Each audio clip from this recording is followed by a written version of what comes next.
Ray J. Ray J. The name rang a bell in my mind. An old buddy from my early 20s. Days of hard partying and excess. Last I had heard, he was in jail for some reason. Wait, did all of that really just happen? Did a black curtain really appear in the back of Betty? Did I travel through a portal that led to another dimension that resembled my old apartment, occupied by a black and white backwards talking version of myself? Was he attempting to warn me of the sinister intentions of sadistic demonic peafowl attempting to manipulate me here, in this reality?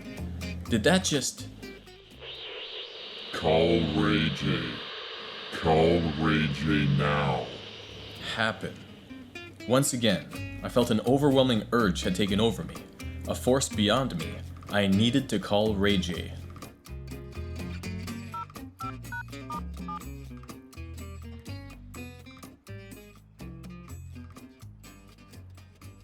Hello?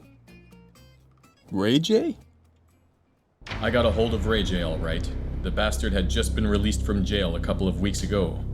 He asked me how in hell I had managed to get his new number. I had to lie. I told him that I looked him up in the phone book's latest edition. I wasn't about to admit that I had actually been given his number by force, literally shoved halfway down my throat by some vile multi-dimensional peafowl with questionable motives.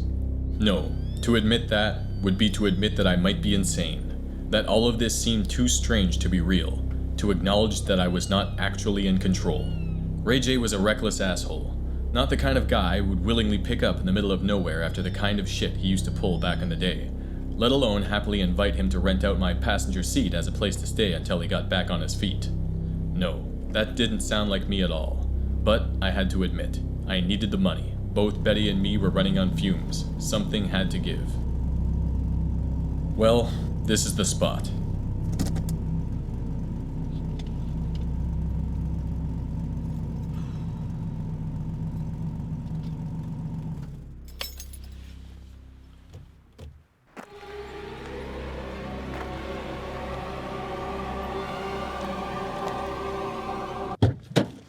Nikkei! How are you doing, man? Ray J. It's been a long time, man. Nice to see you, bud. Ah, fuck. Whew. It is cold out there. Nice ride. Fuck. What is this, 95? 96 Windstar? Oh, it's a 95. I call it Betty. Nice. Betty is a bad bitch. I really like the forest green paint job. So, is this the seat you're letting me rent? Yeah, that's it. Sorry I can't offer you a real bed. I mean, there's not very much room back there. It's a minivan after all. Oh, nice. It's even got an armrest. Wait, do you smell that? It smells like rotting onions or... Oh yeah, I think it's an exhaust leak. You kind of get used to it after a while. Well, that's a pretty fucked up exhaust leak. It smells like something died in here. You kind of get used to it. That was a bullshit lie and I knew it. There was no getting used to that smell. Something was rotting inside of Betty, and it was bad.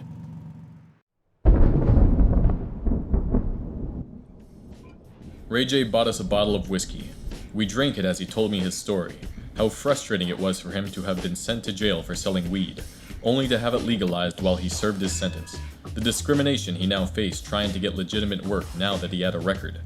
But he said he had a plan, one that might mutually benefit both of us. See, I've been thinking about what you said. You know, about how you're trying to make it big on YouTube, I mean. And I was thinking, why don't you make a documentary about me? You? What about you? Ray J laid it all out. He was always inspired by those Vice documentary films that took place in South America, the ones showing off the illegal drug trade. Ray J had been in a legit crime school for about half a decade now.